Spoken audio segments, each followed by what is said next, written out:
Olá, iniciando mais um Juridicast, o seu bate-papo jurídico. Me chamo Valnete Costa, sou advogada, atuo no ramo civil, direito das famílias e sucessões, com ênfase em inventário. Hoje o tema vai ser o que é inventário? O que é um processo de inventário? Qual a sua finalidade? Qual a responsabilidade do inventariante? O que é o Instituto Direito Real de Habitação? O inventário, ele pode ser feito por duas vias. A via judicial, que é aquela que o processo de inventário, ele corre lá no Poder Judiciário. Geralmente, esse inventário, que é feito pela via judicial, ele não consegue ser encerrado antes de 2 anos. Geralmente, é 3 anos ou mais. E ainda, se tiver conflito, geralmente, ele se arrasta por anos. E tem o processo pela via extrajudicial.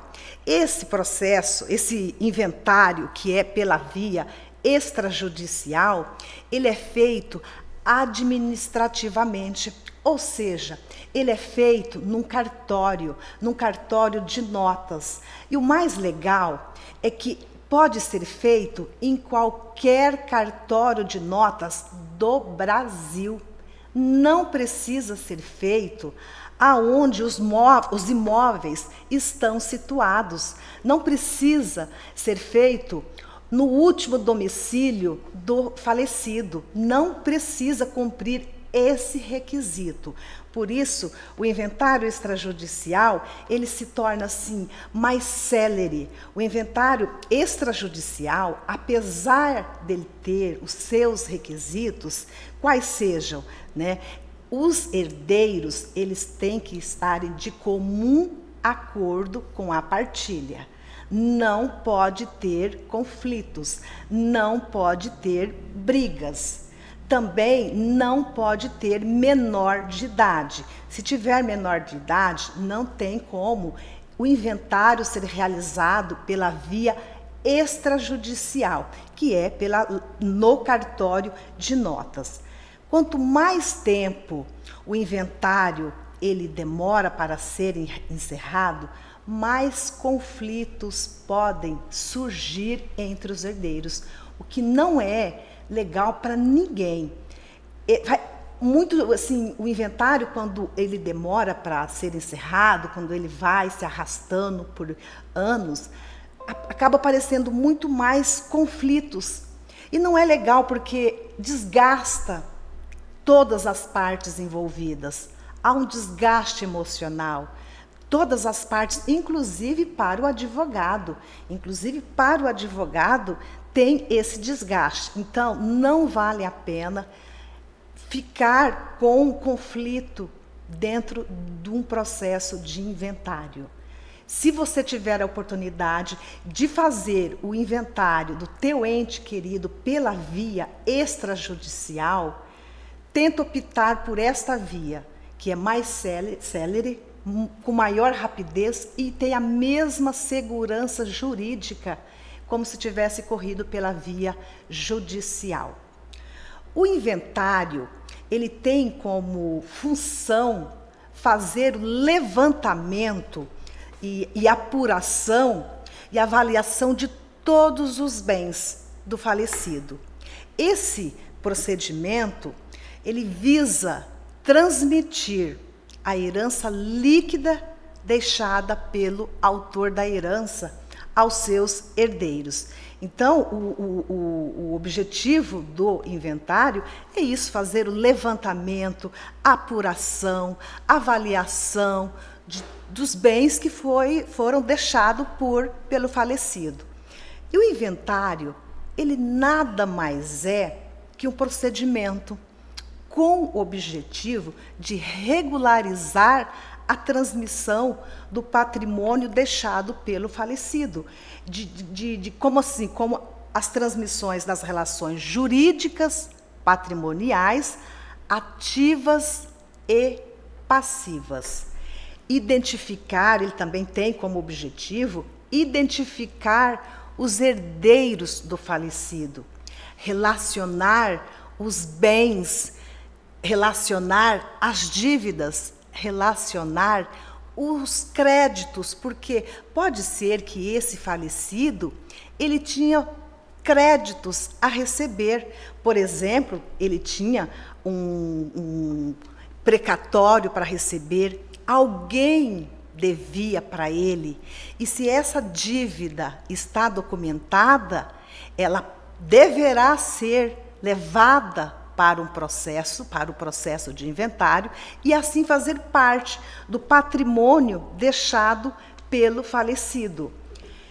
E também serve, o procedimento do inventário serve para partilhar o patrimônio deixado, e é através dessa partilha que cada herdeiro recebe sua cota-parte da herança nos termos da lei. E é bom deixar aqui claro que, sem fazer o inventário, não consegue fazer a transmissão dos bens oficialmente aos herdeiros. Sem o processo de inventário, os herdeiros eles não são oficialmente proprietários dos bens deixados. Só através do processo do inventário que os herdeiros se tornam proprietários oficialmente dos bens deixados, e sem a realização do inventário, os herdeiros eles não podem vender determinados bens, eles não podem transferir para o nome esse bem que ele negociou com um possível comprador, eles não podem transferir veículos se o falecido deixou.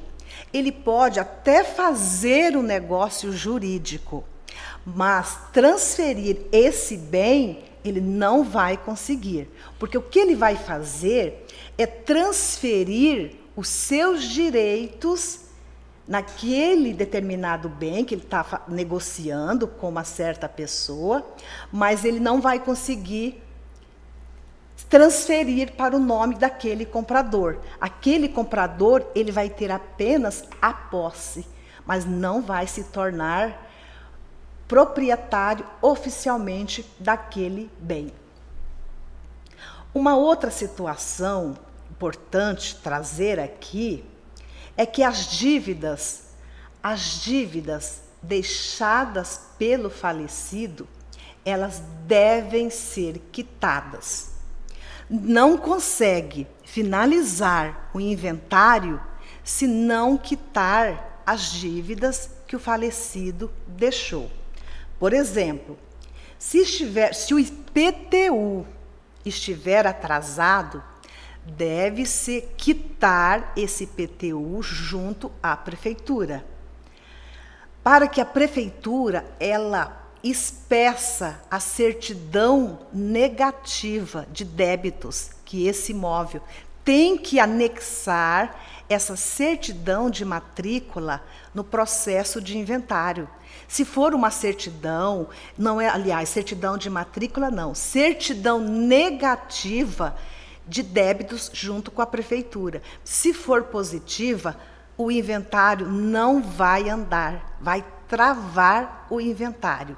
Então, é importante que, se o falecido deixou dívidas no IPTU, que sejam quitadas.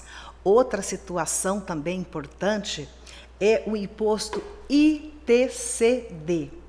Também é obrigatório o seu pagamento. Sem o pagamento desse imposto, não consegue encerrar o inventário. Não consegue. E tem que apresentar também, anexar ao processo de inventário, as certidões negativas em nome do falecido. Certidão como certidão negativa da União, certidão negativa estadual, certidão negativa municipal em nome do falecido. Se o falecido ele tiver alguma pendência com um desses órgãos que eu citei, e se não for colocado em dia, se não quitar essa pendência, não vai ser emitida por um desses órgãos a certidão negativa, o que vai travar o processo de inventário, o que vai fazer com esse inventário ele para, e provavelmente ele vai ficar em arquivo até que essa dívida seja quitada, e assim o processo passar a caminhar novamente. Aqui é bom fazer uma ressalva, no sentido de que o patrimônio do falecido é quem vai pagar as dívidas. Então, se o falecido ele deixou patrimônio, é esse patrimônio que vai pagar as dívidas deixadas por ele. Quem responde, então, não são os herdeiros, e sim o patrimônio do falecido. Com o falecimento, as dívidas elas não deixam de existir. Eu já ouvi algumas pessoas falarem assim, mas doutora, já ouvi dizer que quando alguém falece, as dívidas elas se extinguem. Isso não é verdade, gente. Não é verdade. Então, mesmo com o falecimento, se ele deixou dívidas, principalmente débitos referente ao imóvel, tem que ser quitada. Senão, o inventário não vai ser encerrado. Elas precisam ser listadas no inventário e ali ser quitadas com o patrimônio do próprio falecido. E não é possível os herdeiros herdar dívidas. Ou seja, os herdeiros, eles respondem pelas dívidas do falecido até o limite da herança. Os herdeiros respondem pelas dívidas do falecido até o limite da herança. Mas, na verdade, é o patrimônio do falecido. Por quê? Olha só um exemplo que eu vou dar agora. Imagina, o falecido, ele deixou um patrimônio de R$1 milhão. O falecido deixou um patrimônio de R$1 milhão. Só que ele também deixou dívidas. E há dívidas de R$1,1 milhão. Nesse exemplo, os herdeiros, eles não vão receber nada. Por quê? Porque o patrimônio deixado pelo falecido é menor do que as dívidas. É menor. Então, não é possível herdar dívidas, ou seja, os herdeiros eles vão responder até o limite da herança do falecido. Então, nesse caso, o falecido deixou 1 milhão de patrimônio, 1 milhão e 100 de dívidas, as dívidas serão pagas e alguém aí ainda vai ficar sem receber, porque se as dívidas elas são de 1 milhão e 100 e o patrimônio de 1 milhão, vai ser pago até 1 milhão. R$100 mil vai deixar de ser pago e alguém vai ficar sem receber. Agora, também é importante falarmos o prazo da abertura do processo de inventário. O prazo é de 2 meses. O prazo para requerer a abertura do inventário, se você não quer pagar a multa do ITCD, você tem 2 meses do falecimento do teu ente querido para requerer a abertura do inventário. Passando esse prazo de 2 meses, você vai pagar multa.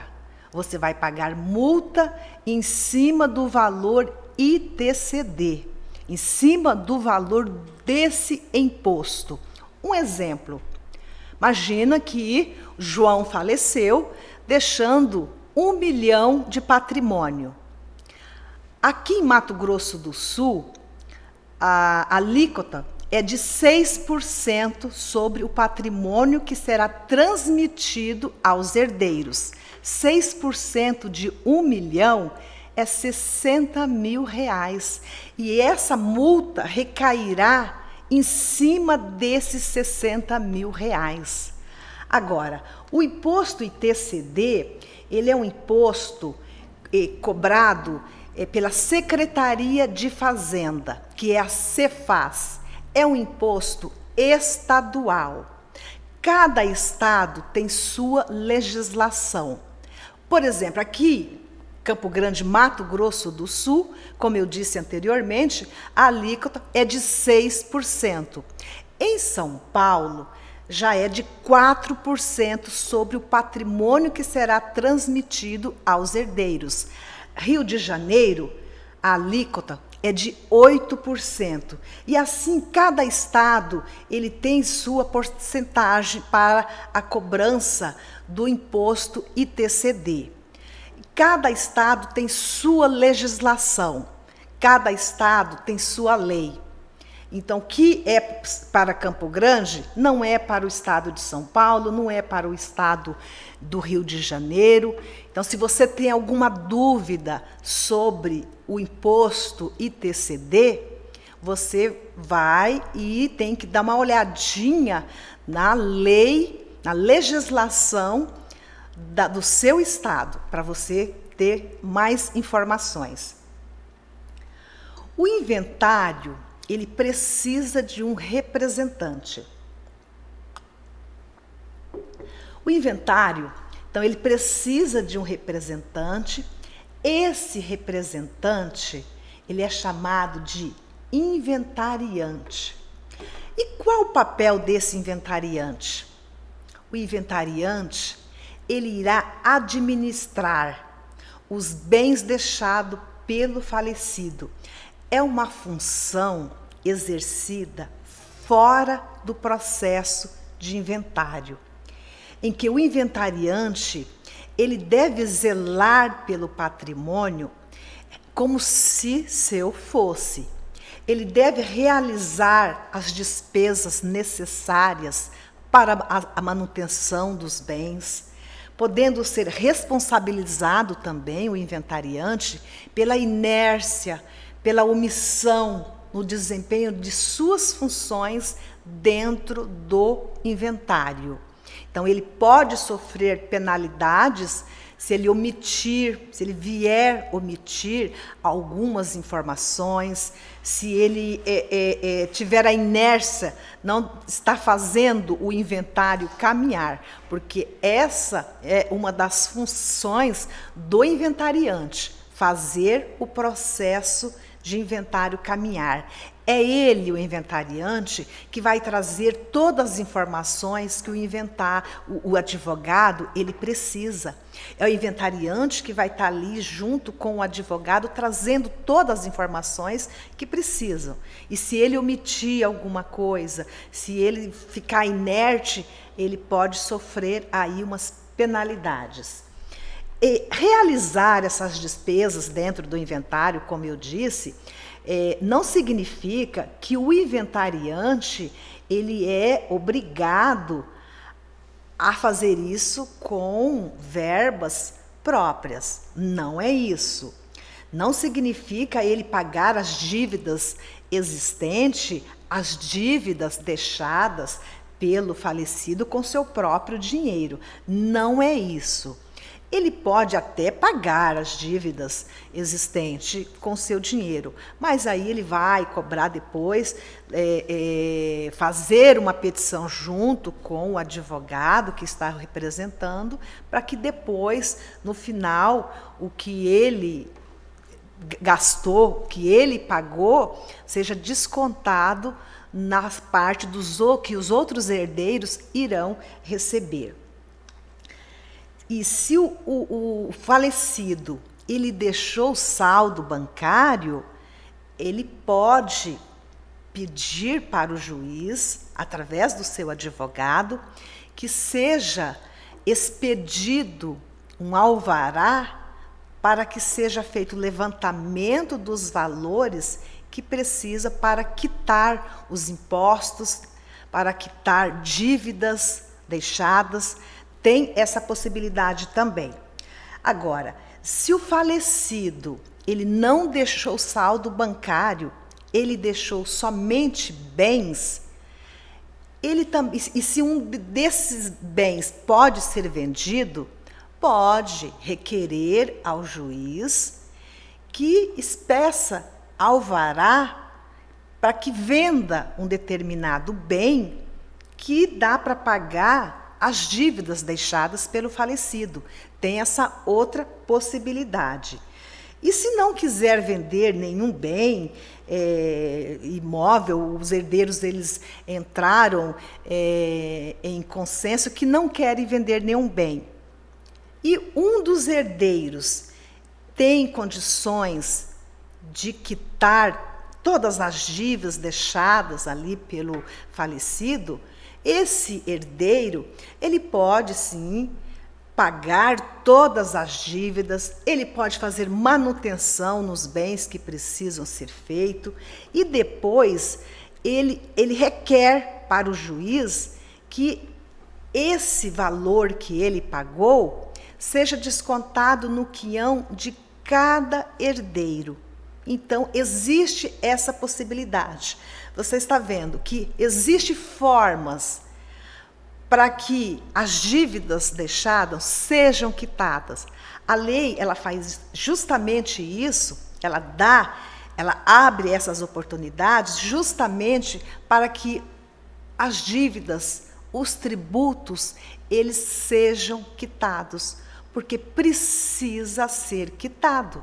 Não encerra o inventário se tiver dívidas em nome do falecido e se tiver dívidas nos imóveis que estão sendo ali objeto do processo de inventário. Então, não encerra o inventário.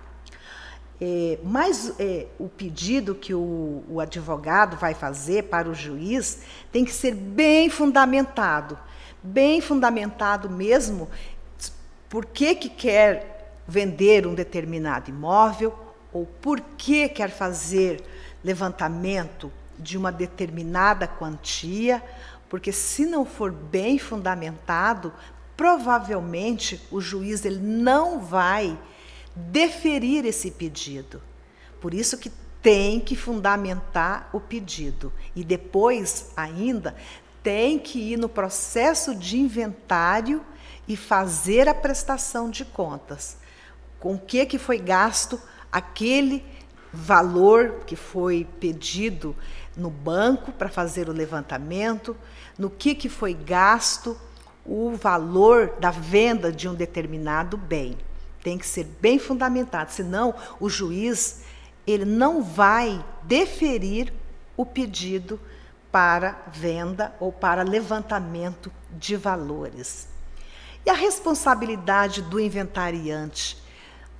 Quando que termina essa responsabilidade dele? Porque o inventariante ele tem uma responsabilidade. A responsabilidade do inventariante termina após o trânsito em julgado da sentença, que efetua a partilha de bens. Com isso, encerra o inventário e também encerra a responsabilidade, a função de inventariante. Após o trânsito em julgado da sentença, é expedido o formal de partilha. Com esse documento, você leva ele, se tiver veículos para ser transferido, é esse documento formal de partilha que você vai levar até o Detran e lá requerer a transferência do veículo para aquele herdeiro que ficou. É o formal de partilha que cada herdeiro vai pegar o teu e levar ao cartório de registro de imóveis, se também tem imóveis para ser transferido. E também se tem empresa, cotas de empresa, vai pegar esse formal de partilha e vai levar na junta comercial para aquela cota ser transferido para o herdeiro que ficou com a cota da empresa. Herdeiro. Como o inventário é obrigatório, fica a dica: não deixa para depois. O quanto antes você requerer a abertura do inventário, é melhor para todos. Você vai evitar a multa em cima do valor do ITCD, você vai fazer com que os imóveis, os bens deixados pelo falecido, eles não sejam desvalorizados. Porque o bem, se ele não tem uma manutenção diária, ele tem a tendência de sofrer uma desvalorização. Não permita que o patrimônio do seu ente querido sofra essa desvalorização. Peça a abertura de inventário o quanto antes. Agora, eu vou falar um pouco sobre o Instituto do Direito Real de Habitação. Direito real de habitação é o direito que o cônjuge ou companheiro tem de continuar morando, de continuar residindo na casa onde eles moravam. Ele tem esse direito mesmo que ele não seja herdeiro, mesmo que ele não seja proprietário da casa onde eles moravam, o viúvo, ele tem esse direito de permanecer residindo neste imóvel. Mesmo que, ou se ele é herdeiro, o viúvo é herdeiro, e mesmo que a parte que caberá a ele seja menor a porcentagem, esse direito permanece ainda assim.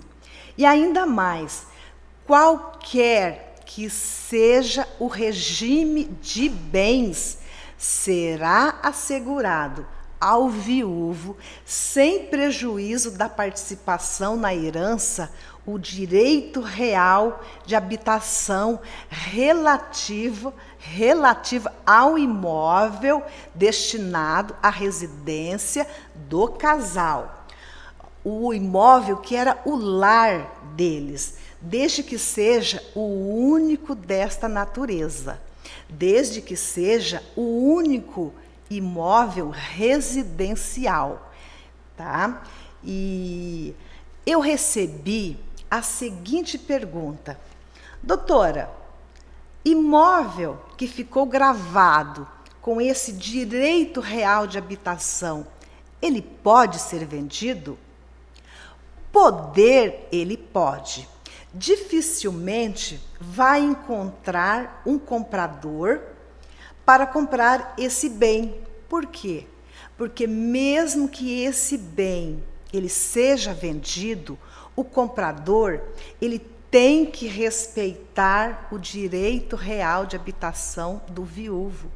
Então, quem que vai querer comprar um bem imóvel que está gravado com esse direito real de habitação? Porque mesmo que ele compra, não tem como pedir para o viúvo sair dali. Ele permanece com esse direito. Então, eu acho assim, pouco provável encontrar um comprador que esteja interessado em adquirir um imóvel com essa cláusula, que é o direito real de habitação. E o direito real de habitação, ele tem pressuposto. Olha só, que não tenha condomínio com terceiros, mas com herdeiros sim. Vou dar um exemplo desse que não pode ter condomínios com terceiro. O falecido, ele era proprietário de um imóvel que que era a residência do casal, ele era proprietário junto com seu irmão. Então, ele tinha 50% e o irmão dele 50%. Nesse caso, o direito real de habitação não permanece, porque ele não era o único dono, ele é coproprietário com uma outra pessoa antes da abertura da sua sucessão, antes do seu falecimento. Agora, a partir do momento do seu falecimento, os herdeiros, vamos dizer que ele deixou filhos. Então, e a viúva também, ela tem direito, ou ela tem meação, ou tem direito à herança, que há uma diferença entre meação e herança, mas ela tem direito, ela é herdeira junto com os filhos do falecido. Eles se tornaram condôminos, cada um tem a sua fração. Nesse caso, permanece o direito real de habitação. Nesse caso, esse condomínio aconteceu após o falecimento do esposo. Aí, nesse caso, a viúva, ela fica assim com o direito real de habitação a seu favor. Quando que o viúvo perde esse direito? Porque o viúvo, ele pode perder esse direito da real habitação. Ele pode perder. Olha só, ele não pode alugar o imóvel. Se ele alugar, ele perde esse direito. Ele também não pode sair da casa e deixar que uma outra pessoa lá fica morando. Vamos dizer que a viúva, ela saiu da casa e deixou uma filha morando. Nesse caso, ela perde o direito real de habitação. Se não pagar as despesas também do imóvel, poderá ser cancelado esse direito real de habitação, porque a responsabilidade da despesa é do viúvo que está ali residindo na casa, né? Não é justo também a pessoa ficar residindo ali na casa e não pagar as despesas daquele imóvel. Então, se as despesas desse imóvel não foram quitadas, ela pode perder o direito real de habitação. Outra que ela pode perder o direito real de habitação é se vier contrair novo casamento. Aí também perde esse direito real de habitação. O herdeiro que não é filho da viúva sobrevivente, o herdeiro que não é filho, vamos dizer que o herdeiro filho, ele é filho somente do falecido. Ele só pode morar no imóvel, ele só pode continuar residindo naquela casa com o consentimento da viúva. Se a viúva disser assim, não, eu não quero, eu quero morar sozinho, ou porque eles não têm uma convivência ali harmoniosa, e então ele só pode ficar residindo na casa se a viúva concordar. Caso contrário, ele vai ter que deixar aquele lar. Não há limitação de tempo ao exercício assegurado. Não há limitação de tempo. Então, o direito real de habitação, se essa viúva ela não vier a contrair novo casamento e se não alugar a casa, ela pode ficar morando lá, vitalício, até que ela venha a falecer. E o objetivo da lei, o objetivo desse instituto, direito real de habitação, é amparar o cônjuge ou companheiro sobrevivente, é de preservar as memórias afetivas do casal. Esse é o objetivo desse Instituto Direito Real de Habitação. E assim eu termino mais um Juridicast. Até o próximo.